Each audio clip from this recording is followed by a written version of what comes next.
11 দলীয় জোটের প্রধান দল হিসেবে জামাত ইসলাম সহ তাদের সকল সহকর্মীদের মনে রাখতে হবে যে তারা 1971-এর মহান মুক্তিযুদ্ধের বিরোধিতা করেছিলেন। তারা অবিভক্ত পাকিস্তানের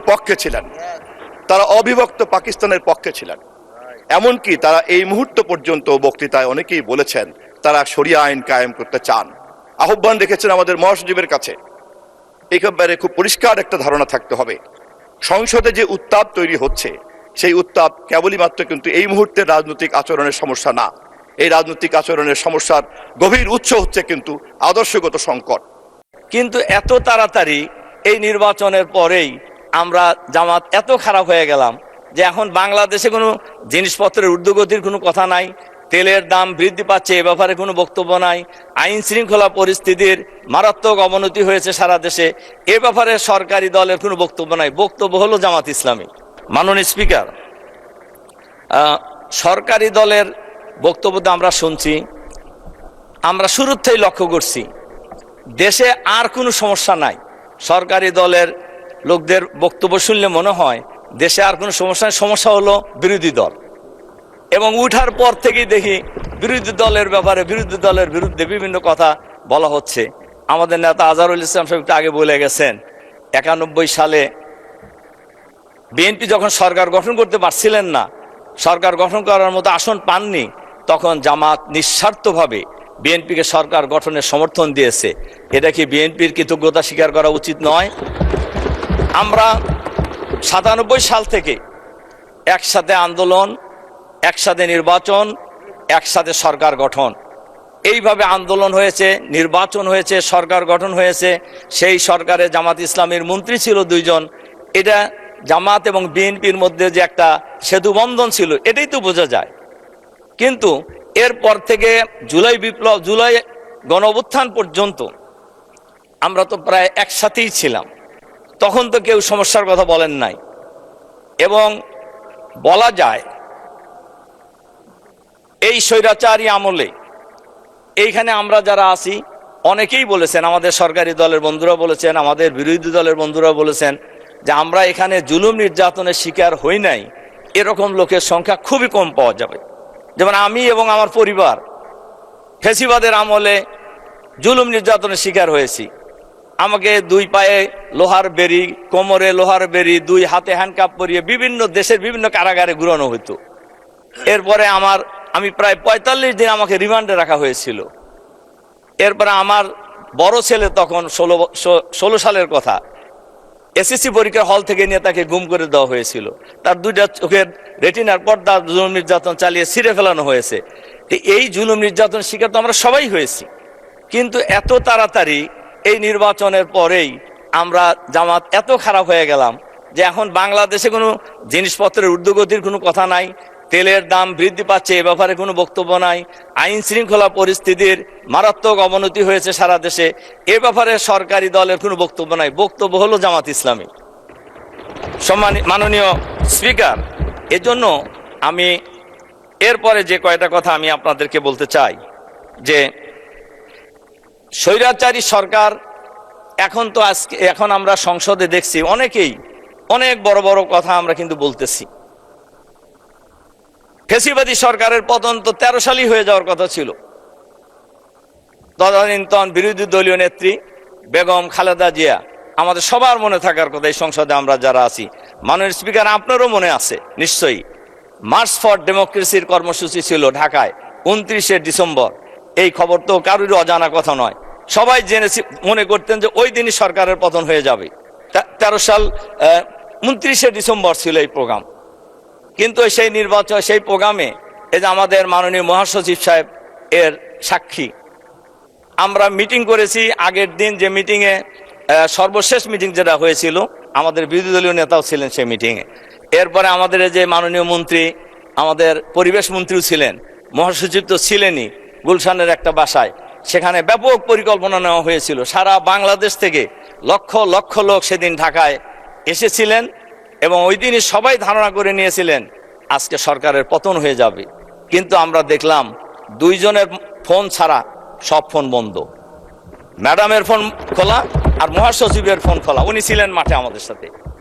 আর আমাদের জামাত শিবিরের লোকেরা মিছিল বের করে কয়েকজন ইতিমধ্যে শহীদ হয়ে গেল রামপুরায়।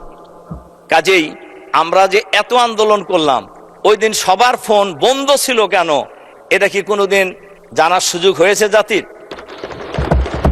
মাননীয় স্পিকার, আমি আরেকটা ঘটনা বলি। শাপলা চত্বরের ব্যাপারেও কিন্তু সেম ঘটনাই হয়েছে।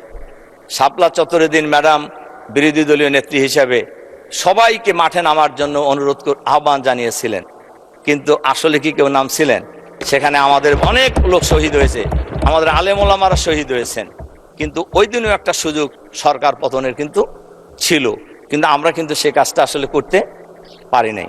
মাননীয় স্পিকার, কাজেই আমরা সেদিন কিন্তু, এবং সর্বশেষ আমাদের মহাসচিব মনে থাকার কথা, আমরা প্রস্তাব দিয়েছিলাম যে ম্যাডাম সকাল থেকে কাজের মেয়ে ফাতেমাকে নিয়ে বালির টাকের সামনে পতাকা নিয়ে দাঁড়ায় আছে, অন্তত আমরা চলেন বিএনপি এবং জামাত মিলে একটা মিছিল সেদিকে দেই, কিন্তু সেদিন কিন্তু সেই সুযোগ আমাদের হয় নাই। মাননীয় স্পিকার, এরপরে জুলাই বিপ্লবে অনেকেই অনেক কথা বলেছেন। জুলাই বিপ্লবের বা জুলাই অভ্যুত্থানের একক দাবিদার আমরা কোনো সময় ছিলাম না। আমাদের নেতা, বিরোধী দলীয় নেতাও কোনো সময় বলে নাই যে এটা শুধু আমরাই করেছি। কিন্তু আপনারা নিজেরা বলেন কেন যে আমরা এটা বলছি? আমরা তো বলি নাই কোনো সময় যে এটা আমরা নিজেরা করছি। তার কারণে এই আন্দোলনের সাথে সবাই জড়িত। তবে এটা তো সঠিক, ছাত্ররাই তো আন্দোলন শুরু করেছে এবং ছাত্রদের নেতৃত্বেই আন্দোলনের সমাপ্তি হয়েছে। কাজেই এই আন্দোলনে আমাদের নেতা, বিরোধী দলীয় নেতা ডাক্তার শফিকুর রহমান সাহেব ছাত্রদেরকেও গাইড করেছেন, জামাতকেও গাইড করেছেন। উনি আন্দোলন ওনার জায়গা থেকে যেভাবে গাইড করার দরকার সেভাবে গাইড করেছেন, বিএনপিও গাইড করেছেন, সবাই গাইড করেছেন, এবং সবাই মিলে যার যার জায়গা থেকে আন্দোলনের মধ্য দিয়েই ফ্যাসিবাদী সরকারের পতন হয়েছে। যদি পরাজিত আওয়ামী লীগ আবার এই সংসদে কোনদিন ফিরে আসে, সে যদি দাবি করে যে 24শে জুলাইয়ের গণহত্যার কথা বলা যাবে না, তার গা থেকে, তার হাত থেকে কিন্তু রক্তের দাগ মোছা যাবে না। ঠিক তেমনি 11 দলীয় জোটের প্রধান দল হিসেবে জামায়াত ইসলাম সহ তাদের সকল সহকর্মীদের মনে রাখতে হবে যে তারা 1971-এর মহান মুক্তিযুদ্ধের বিরোধিতা করেছিলেন। আজকের বাংলাদেশের সংসদের এই যে বৈচিত্র্য, এই বৈচিত্র্যের সঙ্গে বিগত 12টি জাতীয় সংসদের তেমন কোনো মিল খুঁজে পাওয়া যাবে না।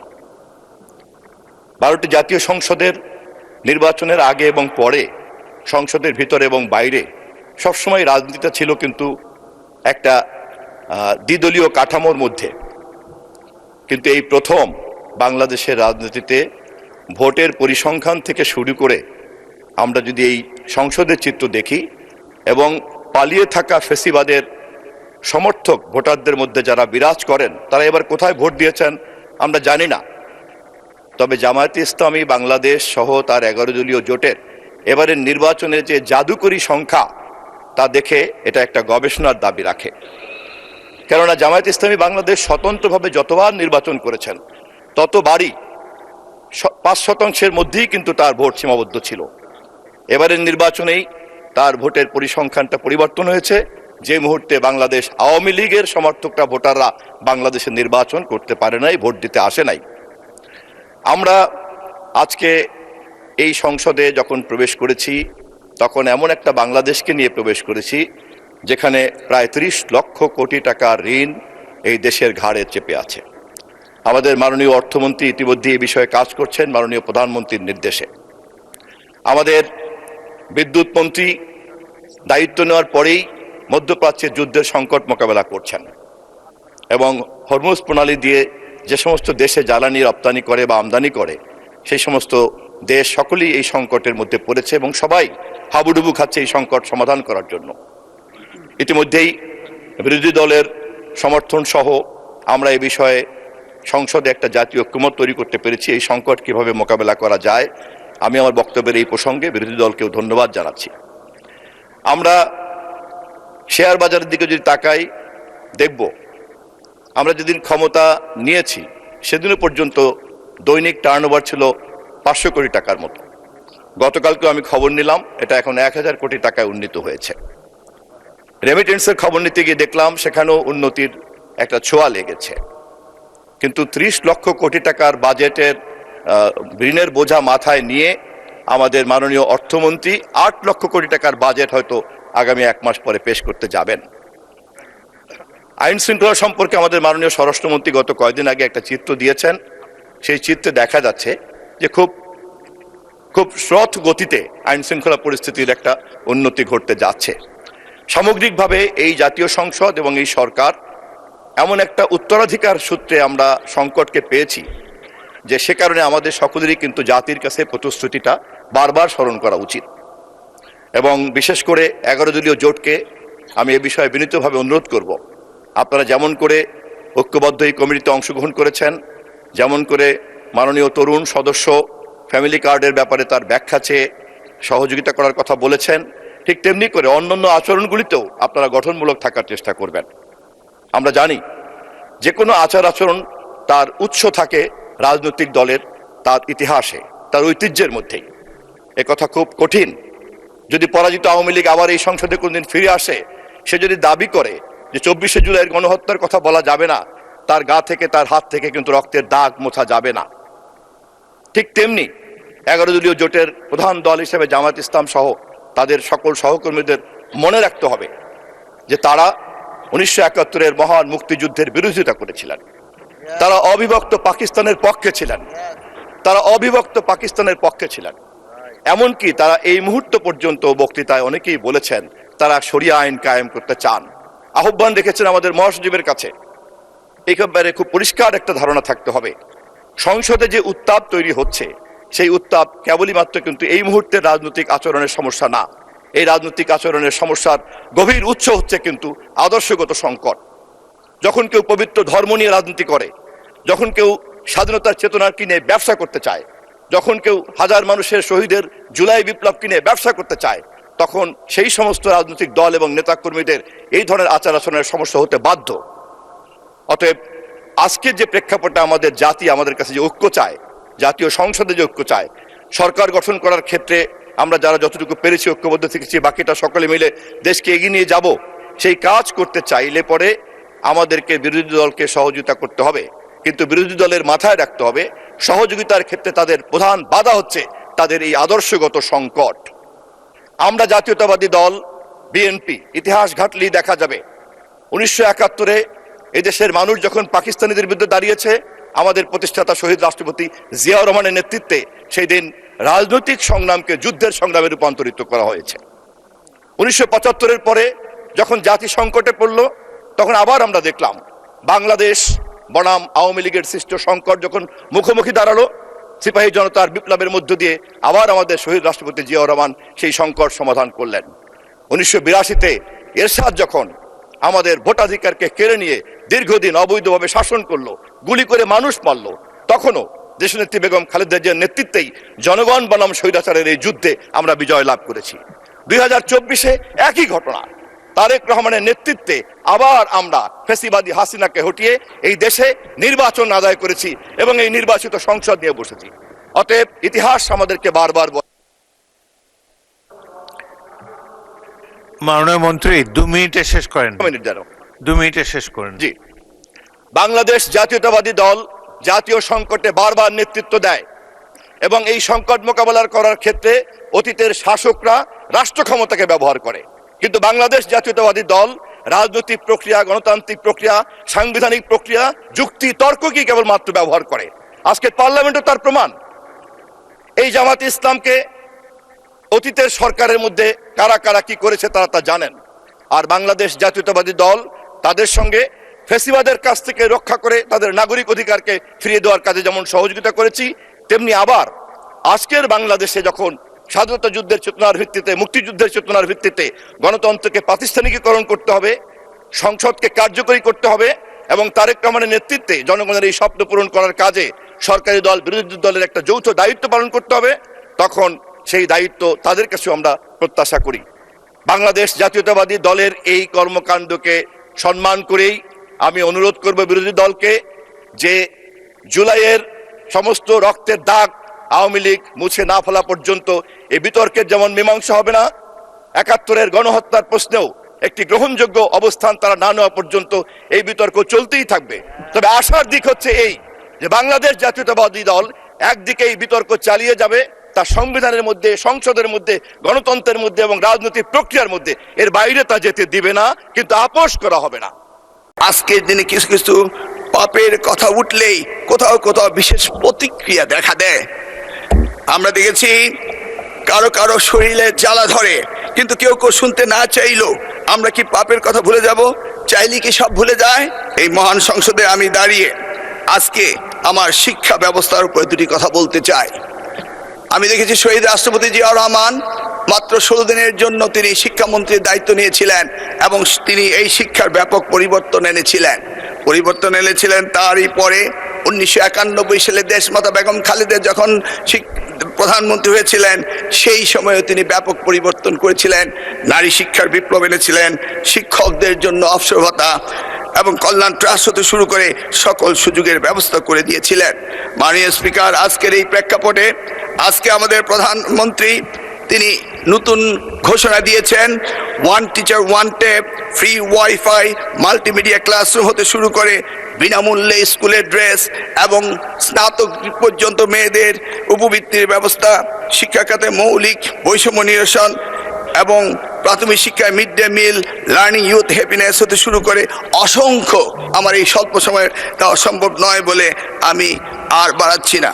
মাননীয় স্পিকার, তিনি মাধ্যমিক স্তরও এই ধরনের অনেক সুযোগ সৃষ্টি করেছেন, এমনকি তিনি টার্সিয়ারি লেভেলের এডুকেশনও অনেক সুযোগ সৃষ্টি করেছেন, যেটা করেছিল 1992 সালে প্রাইভেট ইউনিভার্সিটি অ্যাক্ট করে বেগম খালেদা জিয়া এবং ন্যাশনাল ইউনিভার্সিটি অ্যাক্ট করে এই দেশে বেসরকারি খাতে শিক্ষার ব্যাপক পরিবর্তন এনেছিলেন মাননীয় প্রধানমন্ত্রী।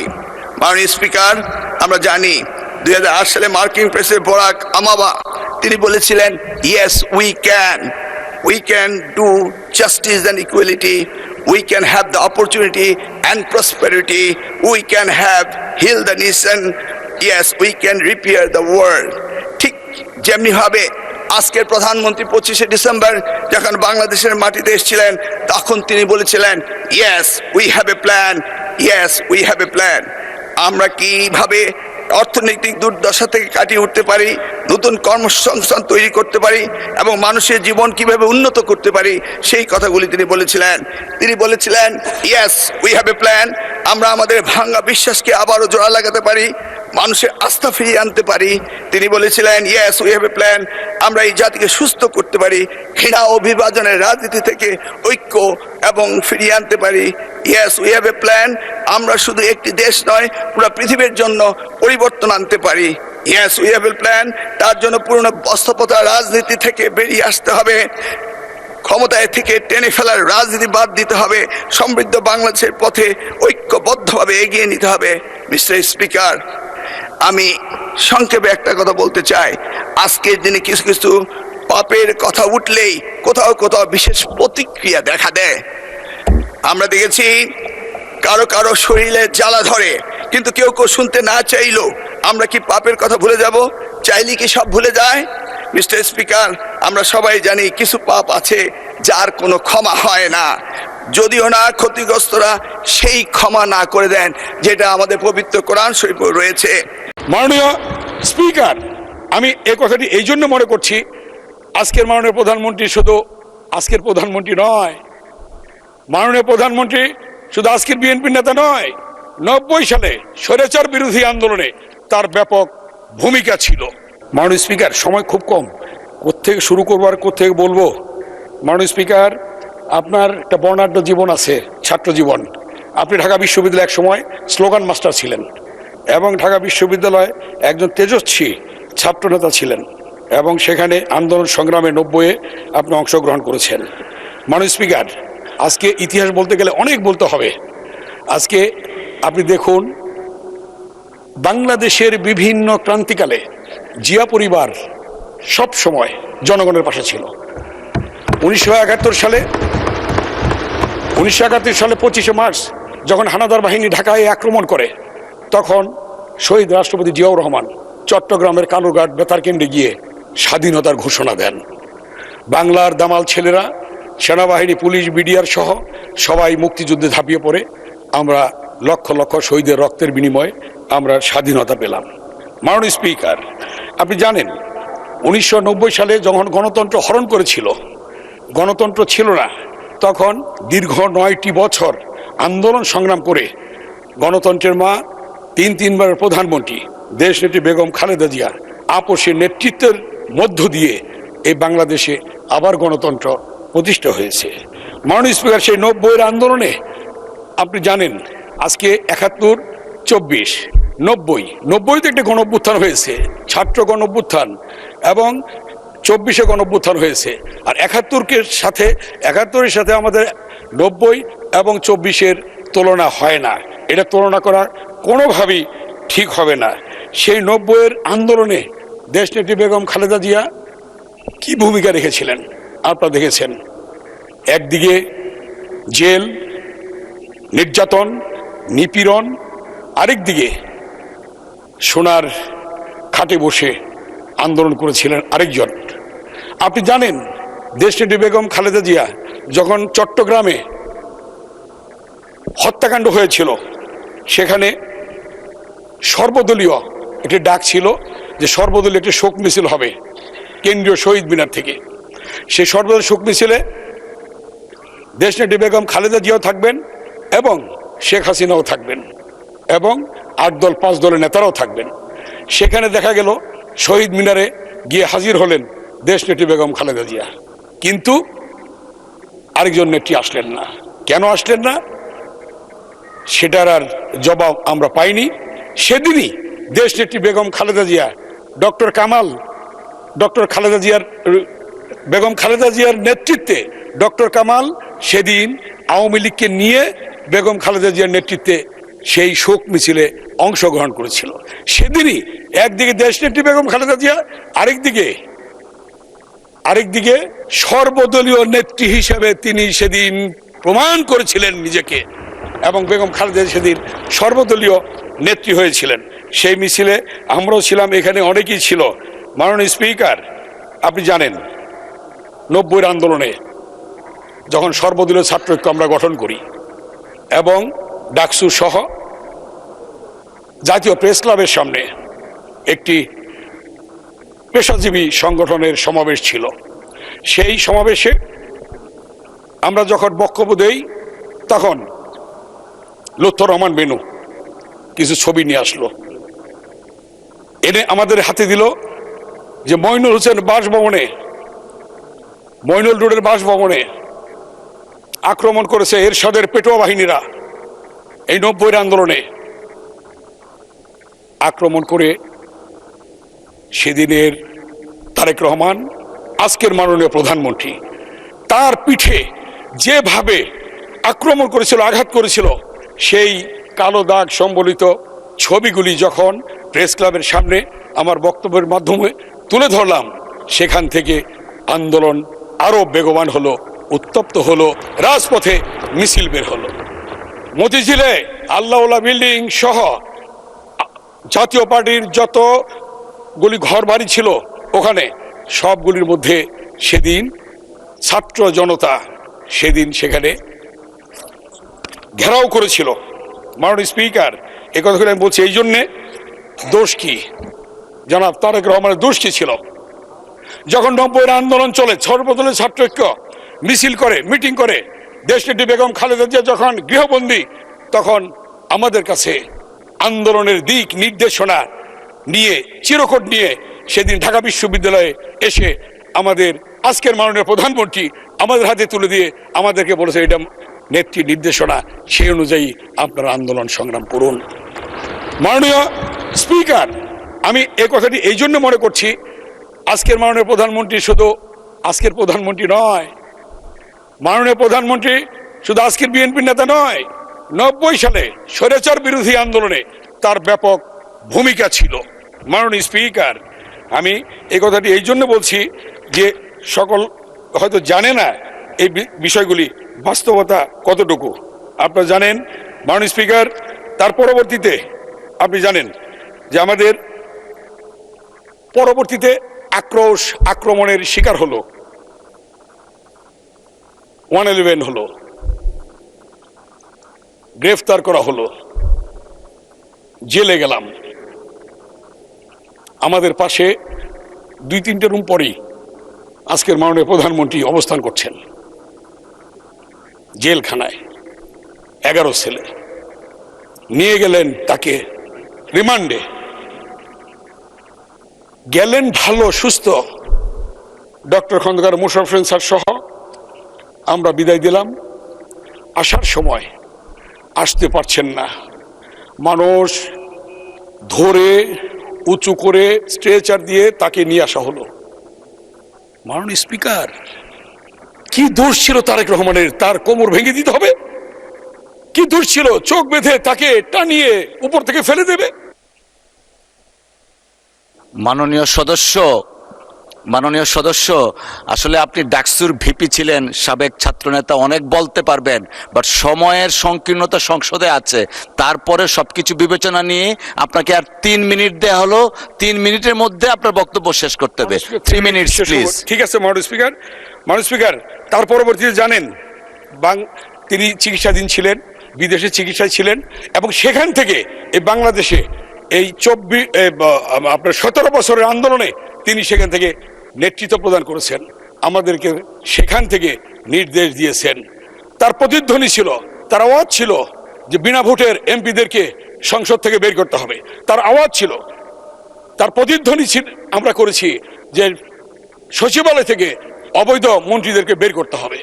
তার আওয়াজ ছিল, সেই প্রতিধ্বনি নিয়ে আমরা এগিয়ে গিয়েছি মাঠে। আমরা বলেছি অবৈধ ভোটচোর শেখ হাসিনাকে বের করতে হবে গণভবন থেকে। সেটাই কিন্তু হয়েছে। এই আন্দোলন সংগ্রাম। ইলিয়াস আলী আজকে কোথায়? ইলিয়াস আলীর সন্তানরা আজকে তার বাবার কবর জিয়ারত করতে পারবে না। কোথায় তার কবর বলেন? সবচেয়ে ক্ষতিগ্রস্ত জিয়া পরিবার, সবচেয়ে ক্ষতিগ্রস্ত বিএনপি। সুমনের কবর কোথায়? চৌধুরী আলমের কবর কোথায়? কে দেবে এর জবাব?